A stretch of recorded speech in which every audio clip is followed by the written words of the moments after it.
আমাদের হোমস্টে, ফার্স্টে আমি সামনাসামনি দেখছি, তারপরে আবার এরকম একটা ব্রিজ যেটা জাস্ট এখন এনজেপি স্টেশনে আমাদের কার ড্রপ করলো। Hi guys, welcome back to my channel, this is girl is city. আর আজকে হচ্ছে লাস্ট দিন যেদিন আমি কিন্তু চলে যাচ্ছি ঘোরাঘুরি শেষ করে বাড়ির উদ্দেশ্যে। আর খুবই মিস করছি আমি সমস্তটাকে, তাই লাস্ট অ্যান্ড ফাইনাল বার আমি যাচ্ছি নিচের ঝর্ণাটা দেখতে, যেটা লাস্টে কালকে দেখতে গেছিলাম। তো নিচে গিয়ে চলো আবার দেখা হচ্ছে। কালকে তোমাদের এই ভিউটা বিকেলের আলোতে দেখিয়েছিলাম, তো কতটা বোঝা যাচ্ছিল না।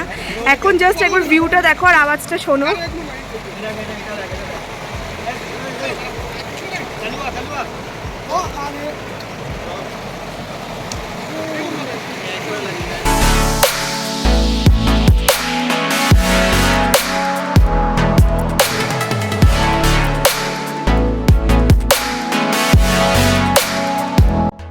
দেখো একবার আমরা এই ব্রিজটা দিয়ে ওদিকে যাওয়ার প্ল্যান করছি, চলো যাই। ওই যে ফোকাস পর্যন্ত নিচ্ছে না, ওই দূরে আমাদের হোমস্টে। আমরা এখান থেকে এসে এই ব্রিজটা ক্রস করেছি। এখন আমাদের নেক্সট প্ল্যান হচ্ছে ওই ব্রিজটা দিয়ে আবার আমরা ওই পারে যাবো, তারপর বাকিটা হেঁটে উপরে যাব। ইয়েস, তো চলো। মানে প্রথমবার আমি এরকম একটা জিনিস দেখছি, এরকম একটা নদী দেখছি যেখানে খুব স্রোত, মানে স্রোত তো দেখেছি বাট এরকম শুধু পিকচার্সেই দেখেছিলাম পাথর, তার সামনে দিয়ে নদী। এটা ফার্স্ট টাইম আমি সামনাসামনি দেখছি। তারপরে আবার এরকম একটা ব্রিজ যেটা পুরোপুরি মানে একদম খুবই দুলছে জলের উপর, তো ফোর্সে সেটার উপর দিয়ে আসলাম। মানে একটা ভীষণ বড় অ্যাচিভমেন্ট আমার কাছে মনে হচ্ছে, বিকজ আমি জলে কিন্তু প্রচণ্ড পরিমাণে ভয় পাই, তাও আমি কাজটা করতে পেরেছি। So yes, cheers to me. তো এবার নেক্সট টার্গেট হচ্ছে ওই পার দিয়ে আমরা ওই পারে যাবো। তো চলো দেখতে থাকো আর সাথে থাকো। ওই দিক থেকে এসে আমরা এদিকে রাজহাঁসও দেখতে পেয়ে গেলাম। ওয়াও,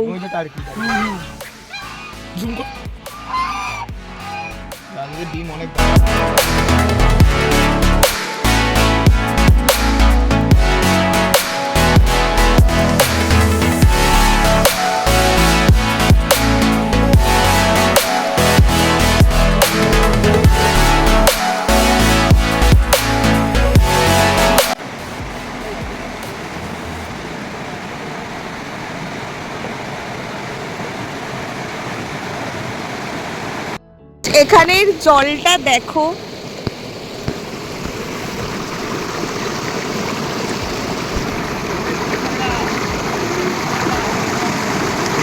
ও ভাই দারুণ ঠান্ডা জলটা, দারুণ ঠান্ডা। এখানে এসে লাইফে ফার্স্ট টাইম যে এক্সপিরিয়েন্সটা হলো, যে আওয়াজটা শুনলাম, যে ফিলিংটা হলো, এক কথায় অনবদ্য। মানে একটা অন্যরকম সুন্দরতা রয়েছে, একটা অন্যরকম সৌন্দর্য রয়েছে এখানে সত্যি।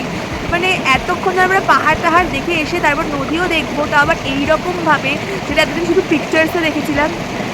আমি তো এক্সপেক্ট করিনি, যদিও হোমস্টেটা খুব একটা আমার ভালো লাগেনি, কালকের ভিডিওতে আমি বলেইছি, বাট এই যে তার পাশে সেরেনিটিটা, ওটা অনেক বেশি সুন্দর লেগেছে, যেটা হয়তো অন্য কোনো হোমস্টেতেই পাইনি। তো আমরা নিচের নদী দেখে উপরে চলে এসেছি। এসে আমার প্রচণ্ড পরিমাণে গরম লাগছিল, তো আমি চেঞ্জ করে দিলাম। চেঞ্জ করে এবার খাওয়া দাওয়া করবো, ব্রেকফাস্ট করবো। উপরে উঠতে খুব কষ্ট হয়েছে আর গরমও লেগে গেছে, তারপর এবার ঝট করে ব্রেকফাস্টটা করে নিই, চলো। আর এই যে আজকে ব্রেকফাস্ট, ঘুগনি, লুচি আর পেঁয়াজ লঙ্কা, সাথে লেবুও দিয়েছে, লেবুটা এটার উপর চিপে নিয়েছি, চলো।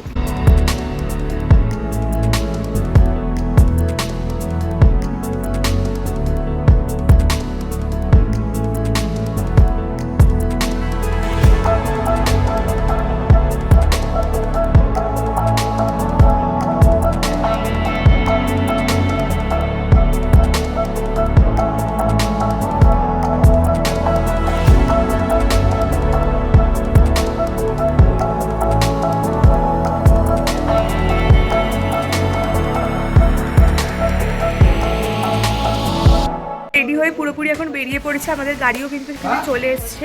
এবার জাস্ট লাগেজগুলো উপরে তোলা হবে, তারপর আমরা বেরিয়ে পড়বো বাড়িতে যাওয়ার উদ্দেশ্যে। বিকেলবেলা 7:45 আমাদের ট্রেন, আর এখন বাজছে 12টা মতন। তো চলো আস্তে আস্তে বাড়ির দিকে রওনা হই দুগ্গা দুগ্গা করে। আমরা উঠে পড়েছি এখন গাড়িতে, এবার জাস্ট গাড়িটা ছাড়ার অপেক্ষা, তারপরে সোজা চলে যাবো এনজেপি স্টেশন। মাঝখানে একটা জায়গায় স্টপ দিয়ে একটু লাঞ্চও করতে হবে, বিকজ আমরা জাস্ট ব্রেকফাস্ট করেই বেরিয়েছি। তো মাঝখানে স্টপ দিয়ে একটু লাঞ্চ করবো, তারপর চলে যাবো সোজা এনজেপি স্টেশন, চলো। আমরা আমরা এখন চলে এসেছি একটা দোকানে, যেখানে আমরা এখন লাঞ্চ ছেড়ে নেব। তো লাঞ্চে আমার ইচ্ছা আছে মোমো খাওয়ার, বাট দেখতে হবে মোমো পাওয়া যায় কি যায় না। পাওয়া তো যাওয়ারই কথা, পাহাড়ের উপরে পাবো না এটা তো হতে পারে। চলে এসেছি ফাইনালি। হ্যালো, দেখি এবার কি খাওয়া দাওয়া করা যায় লাঞ্চে। একটু আগে তোমাদের বলেছিলাম যে লাঞ্চে লাঞ্চ করার জন্য দাঁড়াবো। একটু আগে তোমাদের বলেছিলাম যে লাঞ্চ করার জন্য দাঁড়াবো, তো সেটাই দাঁড়িয়েছি এখানে দাঁড়িয়ে লাঞ্চ ফাঞ্চ করে নেবো। চলো দেখতে থাকো, সাথে থাকো। আজকে আমরা লাঞ্চের জন্য আমি এখানে নিয়েছি থুকপা, এখানে মোমো। তো আমরা এখন মোটামুটি সবাই খাওয়া দাওয়া শুরু করে দিয়েছি।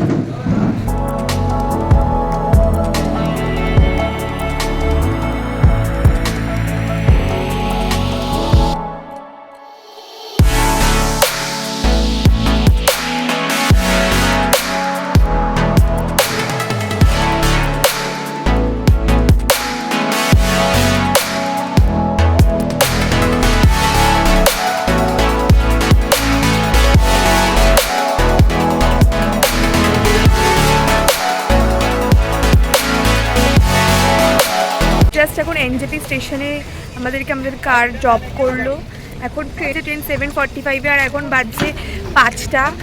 তো আমরা এবার আস্তে আস্তে হেঁটে একটুখানি ডিনারের ব্যবস্থা করব, সেটা নিয়ে তারপর ট্রেনে উঠবো। তো চলো এবার আস্তে আস্তে যাই। যেখান থেকে উঠেছিলাম আবার সেখানে এসেই নেমেছি। মনটা একটু খারাপ লাগছে, বাট আসছে বছর আবার হবে।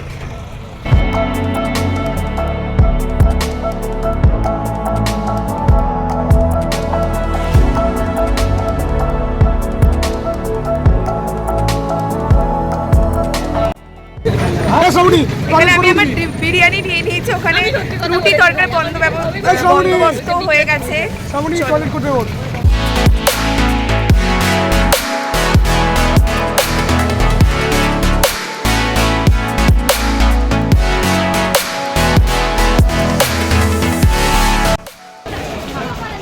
আর এই যে স্টেশন, আমাদের 3-এ ট্রেন দেওয়ার কথা আছে, আপাতত এখনো অ্যানাউন্স করেনি।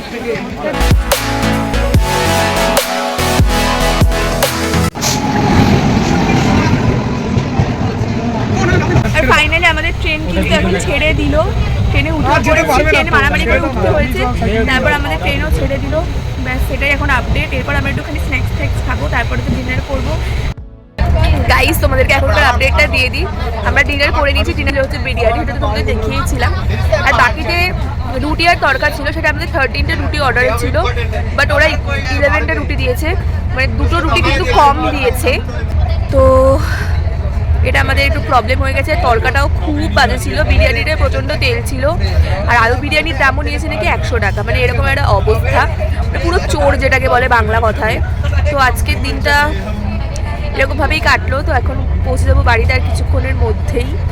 এখন একটু শুয়ে পড়েছি, হয়তো ঘুম আসবে না, তবে চোখটা একটু বন্ধ করে শুয়ে থাকারই চেষ্টা করবো, কারণ সকাল 5:30টার মধ্যে আমাদের অ্যারাইভাল টাইম রয়েছে। ছিলাম সেটা তোমাদের এই ভিডিওর মাধ্যমে কিন্তু জানাবো। তো দেখতে থাকো, সাথে থাকো। তো আমি ঘোরাঘুরি করে শেষমেশ কিন্তু বাড়িতে চলে এসেছি। আর অনেক দিন পর বাড়িতে এসে ভালোও লাগছে, বা কিছুটা মন খারাপও লাগছে, বিকজ পাহাড়টা ছেড়ে আবার এই পলিউশনের মধ্যে চলে আসলাম। বাট কি আর করা যাবে, রেগুলার লাইফে তো ফিরতেই হবে। তো এটাও ঠিক আছে, আবার আসছে বছর আবার হবে এই ভেবে নিয়েছি আর কি। পুরো সিরিজটা ঘুরতে যাওয়ার তোমাদের কেমন লাগলো নিচে কমেন্ট সেকশনে জানিও। আর আমার ভিডিওটা যদি এখনও দেখে থাকো, then please to like my video, subscribe to my channel and press the bell icon so that you will get all the notification whenever I upload in a video. দেখা হবে পরবর্তী নতুন একটা সুন্দর কোনো ভিডিওতে। ততক্ষণের জন্য tata, bye bye, I love you.